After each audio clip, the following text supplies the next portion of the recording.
Alhamdulillah rabbil alamin. Wassalatu wassalamu ala Rasulillah wa ala alihi wa ashabihi wa man tabi'ahum bi ihsan ila yaumiddin. Amma ba'd. Baik, alhamdulillah hari ini kita pertemuan santai sedikit ini. Karena ini hari Kamis, kita akan selesaikan tasrif istilahi saja. Dah? Alhamdulillah.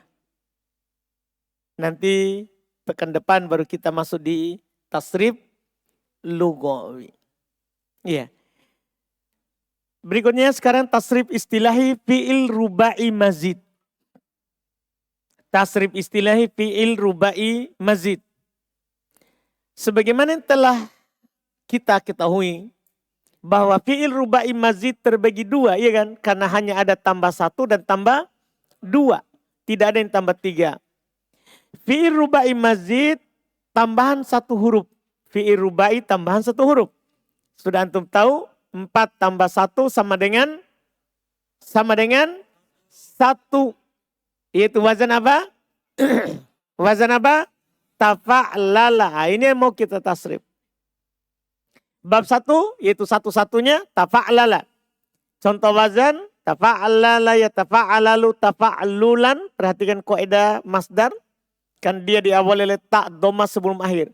Mutafa'lilun isim fa'il. Kasrah sebelum akhir.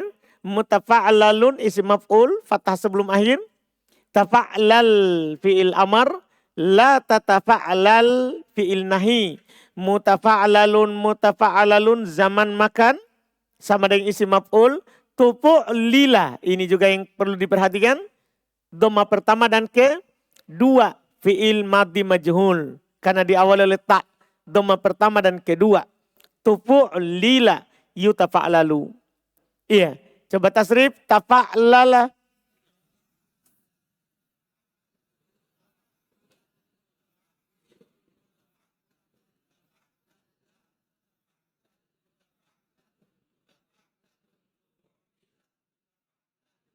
Ulang sekali lagi. Tafa'lala.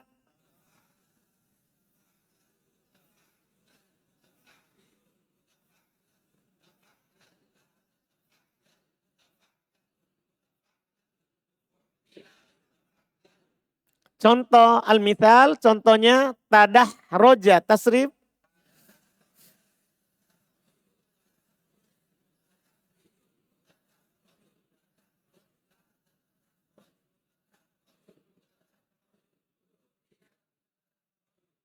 Ulang tadah roja.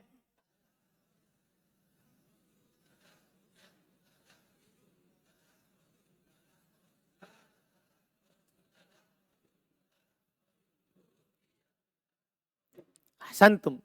Tazalzala.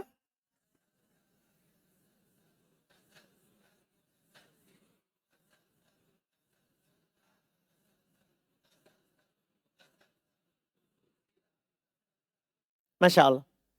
Sekarang itu kita sudah 20 bab. Alhamdulillah di bab ke-20 berarti sudah masuk yang namanya tasrif. Intinya sebenarnya adalah kenapa di awal sulit. Saya juga merasakan seperti itu. Dikarenakan pertama teori di bab 1, bab 2 harus terhubung. Itu susah itu untuk pemula menghubungkannya dengan cepat. Susah. Iya. Semua guru paham begitu. Karena tidak mungkin kita buku pertama langsung bisa hubungkan praktek dengan teori. Dengan teori.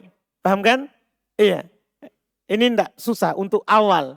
Tapi nanti lama-lama kita masuk sampai buku ketiga. Ya, apalagi nanti buku ketiga sudah tidak ada tasrif. Isinya cuma teori saja. Buku ketiga. Buku kedua sorob. Masih tasrif. Cuman sudah digambarkan teori tasrif. Fi'il selain sahih. Ini antum lihat. Ini pengenalan. Semua yang ditasrif sahih. Semua yang ditasrif baru fi'il sahih. Sengaja. Saya hapuskan mu'tal. Karena bahaya. Mu'tal butuh cerita. Ada huruf hilang. Ada huruf diganti. Ada harokat dipindah. Dipahamkan? Iya. Itu nanti di buku kedua kita sudah dapat. Di buku kedua. Jadi sekarang ini fokus mempraktekkan bagaimana cara pecahan di bab 1, bab 2 itu digabungkan. Dipahamkan? Inilah kita. Di sini sekarang ini bab 20 sudah. Ini kita sudah tasrif bab ke-20. Dan sudah mulai tentunya lancar. Antum pikirkan, oh di sini harus dhammah, mim sebelum akhir fathah. Sebelum akhir kasroh. Itu semua kan harus dipikir di otak baru keluar ke mulut. Baru keluar ke mulut. Alhamdulillah sudah lumayan. Lanjut, tawaswasa.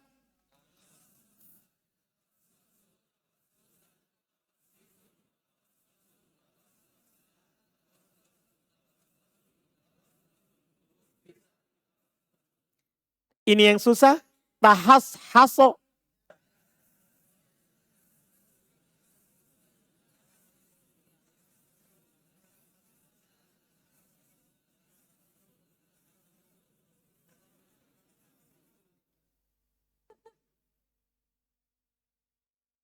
Iya.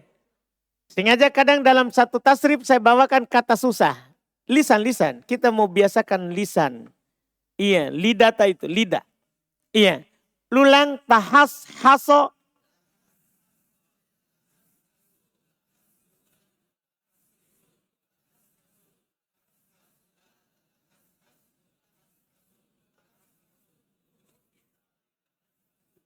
Kenapa tuhus hisa?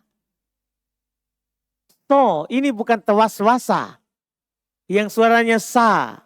Ini so, tahas huson.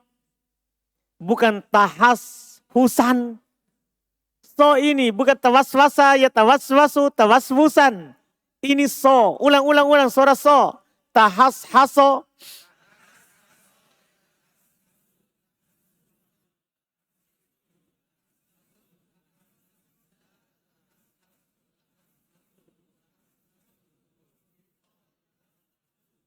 Lumayan, mantap. Fi'il rubai tambahan 2 huruf. Ini ada berapa bab? 2. Ini 22 terakhir ini. Bab pertama if'an lala. Lihat tasrimnya if'an lala, yaf'an lilu, if'in lalan. Seperti biasa. Ya, tambah alif sebelum akhir. Muf'an lilun isim fa'il kasr sebelum akhir. Muf'an lalun isim maf'ul fathah sebelum akhir. If'an lil fil amar, la tab'an lil fil nahi. Muf'an lalun zaman makan sama dengan isim maf'ul. Uf'un lila, dhamma pertama dan ketiga. Dhamma pertama dan ketiga. Uf'un lila, yuf'an lalu. Coba tasrif, if'an lala.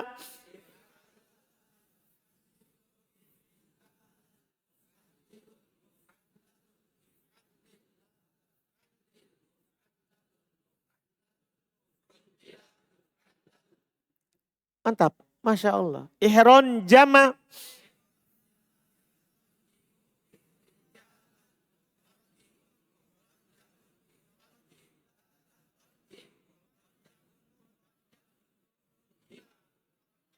Coba 2 terakhir.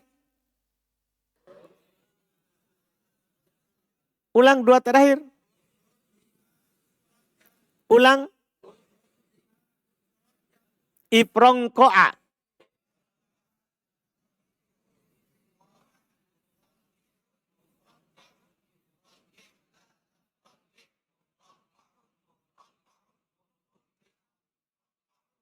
Baik. Wazan terakhir. If'alalla. Wazan terakhir adalah if'alalla. Bab 2 dan ini ke-22. Lihat tasrihnya if'alalla yaf'alillu if'illalan. Tasdidnya pindah ke sebelumnya di wazan. Karena ketemu lagi 2 huruf sejenis. Ya, if'alalla yaf'alillu if'illalan. Muf'alallun if'alilla. La taf'alillah, muf'alallun, uf'ulillah, yuf'alallu. Seperti biasa cuman ini tasdid saja. Coba tasrif if'alallah.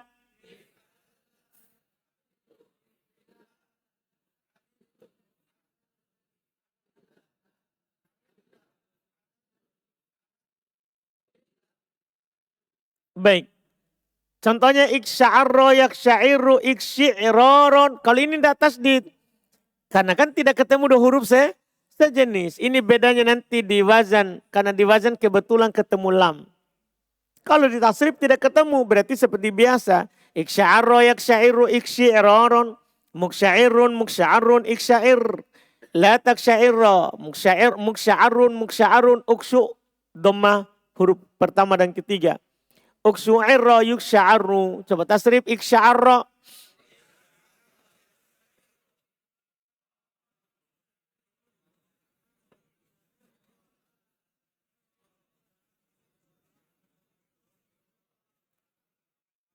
Ulang iksya'arra.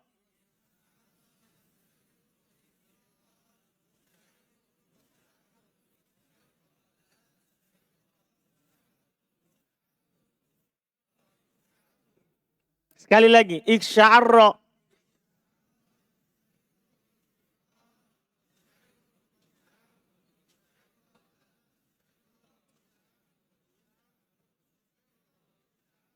Ini susah ya. Susahnya karena hurufnya, tempat keluarnya. Ya, seperti qaf, tempat keluarnya, pangkal lidah, shin, tengah lidah, jadi sudah ke pangkal ke tengah. Setelah itu harus ke tengah tenggorokan, ain, tengah tenggorokan tempat keluarnya. Sudah ke tengah tenggorokan, ke depan sekali ro. Itu sebenarnya susah. Jadi ketika pertukarannya, makrotnya berbeda, maka akan susah kita ucapkan. Ya, harus ke depan, ke belakang sekali baru ke depan lagi. Dipahamkan? Jadi dimaklumi saja. Kalau orang susah, nggak usah dimarah-marahi. Ya, tapi kalau diulang berkali-kali, insya Allah. Kan ini butuh dibiasakan saja. Iya. Tasriflah kata-kata berikut, itu ma'anna.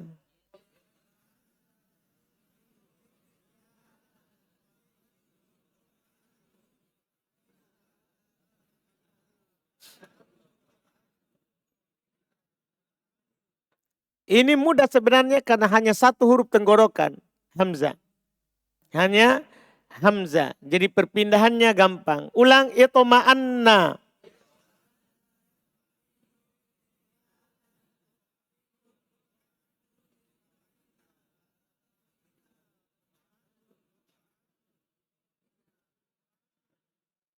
Satu lagi idmahalla. Dot mahalla. Jadi mudah ini insya Allah. Idmahalla.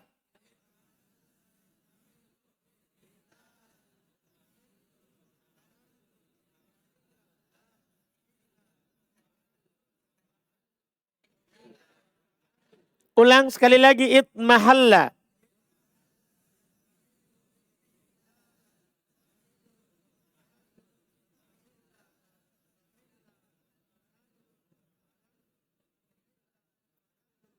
Selesai. Inilah tasrif pecahan terbanyak dalam bahasa Arab. Jadi dalam kalimat Arab itu terbanyak pecahan istilahi. Jarang pecahan lugawi. Yang pecahan kecil itu jarang. Yang paling sering adalah pecahan besar. Itu pecahan istilahi. Jadi kalau antum mampu mengingat pecahannya ini, polanya ini adalah isim fa'il. Pola ini isim maf'ul. Pola ini adalah fi'il amr. Ini fi'il nahi. Itu nanti aman dalam baca kitab. Tapi itu perlu praktek yang lama. Perlu praktek yang lama. Dengan ini kita tamat, selesai tasrif istilahi. Sisa tasrif lugawi. Pecahan kecil. Kalau pecahan kecil nanti kita fokus lagi pada teorinya. Cara memecahkan pecahan kecil. Iya, dan di sini untuk pecahan kecil saya sudah kasih yang mu'tal. Karena kan sedikit pecahan kecil. Karena pecahan kecil itu sedikit, ya, maka saya sudah kasih yang mu'tal. Beda kalau pecahan besar, saya tidak kasih yang mu'tal. Nanti di buku kedua baru dikasih. Di buku kedua baru dikasih, karena banyak. Karena banyak. Jadi mulai hari Senin insya Allah, untuk merojaah hari Senin, atau merojaah yang tasrif berarti ya. Dah, merojaah yang tasrif, maksudnya kasih lancar tasrifnya itu. Kasih lancar tasrifnya. Iya kan? Nanti kita uji pakai kosakata. Tasrif. Kata yang dikasih. Dah? Ringan gitu insya Allah. Satu orang, satu. Begitu ya. Nah, tergantung siapa yang takdirnya hari Senin ditunjuk. Nah, itu masalah takdir. Tidak direncanakan itu. Tergantung takdir. Iya kan? Karena kita tidak tahu apa yang terjadi hari Senin. Iya kan? Alhamdulillah. Berarti dengan ini juga sorop ini insya Allah kita akan selesai sepekan lagi. Ini sorop. Iya, paling tinggi kita ambil pekan depan paling tinggi. Iya, tapi biasanya ini diambil sepekan saja. Biasanya. Nanti dilihat bagaimana pemahamannya teman-teman insya Allah. Jelas kita tidak ada kejar apa-apa ini. Yang penting paham. Jadi jangan terbebani dengan target. Yang penting paham. Paham kan? Jadi jangan sampai antum pergi keluar misalnya nanti tahun pertama tidak paham. Atau antum mundur karena tidak paham. Paham dah? Mundur itu karena yang lain. Kalau tidak paham jangan. Itu tidak bagus. Mundur karena tidak paham. Iya. Kenapa tidak tanya? Kenapa tidak tanya? Paham kan begitu jadinya? Iya. Itu nanti yang perlu antum pahami bahwa jangan keluar dari RBA atau dimanapun karena bilang tidak paham. Karena sebenarnya bukan salah guru. Salah antum kenapa tidak tanya. Kenapa tidak bilang? Iya. Di kisah Syekh Ibnu Utsaimin, dia ada satu masalah dalam Alfiyah itu. Berapa kali dia tanya Syekh Abdurrahman bin Nasir As-Sa'di, tidak paham-paham. Itu Syekh Utsaimin, bahasa Arab. Dia bahasanya bahasa Arab. Tapi ada masalah nahwu, di Alfiyah dia tidak paham. Sudah berkali-kali dia tanya, tidak paham-paham juga. Jadi kalau sampai dia tanya terus, ya sampai tidak paham. Dipahamkan? Jadi bertanya terus sampai paham. Jangan malu bilang tidak paham. Dah? Jangan malu. Misalnya qadarullah tadi tertidur sejenak. Akhirnya tidak paham. Bilang saja saya belum paham. Walaupun tidak usah kasih tahu tadi tidur. Paham kan?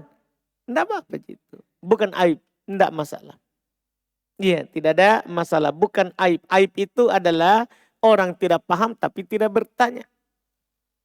Tidak paham, tidak bertanya. Nah, itu masalah aib itu. Itu yang disebut aib. Kalau ada yang bertanya bukan aib. Nggak usah marah-marah temannya. Sebagian orang langsung dia intimidasi temannya. Kau itu nggak usah tanya. Nggak usah tanya Ustadz. Gara-gara kamu kami lambat. Nggak usah. Alhamdulillah antum paham. Alhamdulillah. Temannya tidak paham. Nggak usah dimarah-marahi. Nggak usah dimarahi. Alhamdulillah ada orang tidak paham. Bagus. Dah? Kita cukupkan. Ada pertanyaan? Atau ada usulan? Silakan Pak.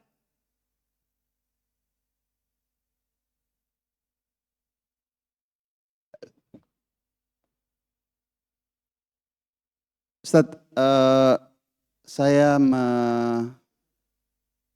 menangkap caranya Ustadz mengajar untuk tasrif ini tidak dianjurkan untuk dihafal. Apa begitu Ustadz? Iya, untuk dasar Pak, jangan hafal wazan. Itu maksud saya Pak. Wazannya Pak. Jadi untuk dasar ini adalah fokus kepada apa? Dan bahkan nanti di buku sampai tinggi. Jadi di buku nanti bahkan sampai Alfiyah, saya dapat kesimpulan ternyata bukan menghafal wazan. Bukan. Tapi menghafal teorinya. Dari fi'il ma'lum ke majhul apa teorinya. Karena harokat dan sukun itulah yang kita akan kasih di contoh. Harokat dan sukun. Itu yang saya dapat Pak. Dulu Pak, saya juga pernah. Dulu di awal-awal hafal amtilah tasrifiyah. Hafal kitabut tasrif 3 jilid. Hafal Al-Kafi. Saya pernah hafal kitab Al-Kafi karyanya Aceng Zakaria. Hafal semua. Ternyata saya ke Yaman tidak ada wazan dihafal. Ternyata dari buku 0 sampai buku paling tinggi teori disuruh hafal. Itu lebih berguna ternyata. Daripada karena yang kita ingat dalam baca kitab gundul, dalam baca Quran, hadits, itu teorinya itu. Untuk menerjemahkan. Oh kalau saya dapat ini, terjemahannya begini. Tidak ada kita bilang, oh ini tasrifnya. Apa ini ya? Fa'alai fi'lu fa'alan. Tidak. Jadi nanti itu di praktek tidak ada lagi muncul wazan. Makanya saya dari mulai pulang dari Yaman itu, mulai ngajar di pesantren, tidak pernah lagi fokus pada santri menghafal wazan. Walaupun cara ini di awal banyak orang tidak terima. Iya, bahkan ada ustadz kritik harus hafal wazan. Ya sudah, itu kan masalah pandangan orang. Kita tidak bisa paksa. Tapi siapa yang lebih pintar cepat? Kan itu yang mau dicari. Iya. Siapa nanti murid yang bisa prakteknya itu cepat dalam sekian umur belajar. Karena kalau hafal wazan, biar 3 tahun, 4 tahun belum tentu kita hafal. Dan belum tentu kita bisa praktekkan. Karena ada dari kosakata bahasa Arab yang berbeda dengan wazan. Ternyata itu berbeda. Dulu kita berkesimpulan, kalau pengajar, karena dulu juga setelah belajar tasrif hafal wazan saya juga ngajar. Dulu ini waktu saya bodoh-bodoh sedikit. Kalau ada kata yang beda, saya akan bilang itu lihat kamus. Itu kan jawaban yang paling bagus. Iya kan? Kan tinggal kasih tahu santri. Ustadz, kenapa ini beda tidak sesuai wazan? Lihat kamus. Jadi dulu orang selalu buka kamus. Bahkan kalau kita belajar sorof pasti selalu bawa kamus. Karena kita memang dikasih tahu. Kalau berbeda, lihat kamus. Ternyata kaidah yang diberikan misalnya Imam Ibnu Malik. Ya. Beliau hanya berkata, fama ata mukhalifan lima madha fababuhul qiyasu. Apa yang datang menyelisih apa yang telah lewat, maka babnya itu kias. Maka babnya fababuhus sama, maka babnya adalah simai.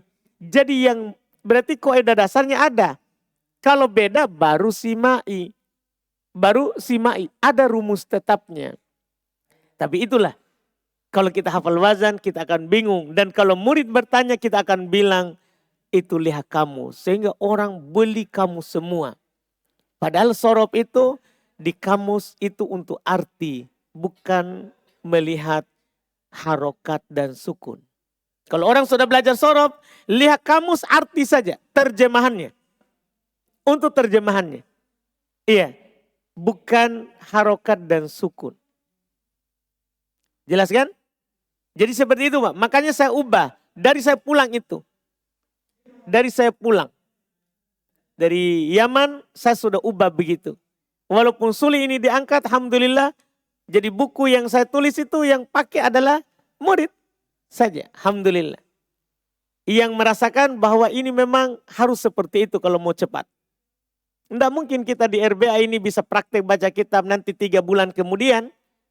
Kalau tidak teorinya kuat. Harus teorinya kuat.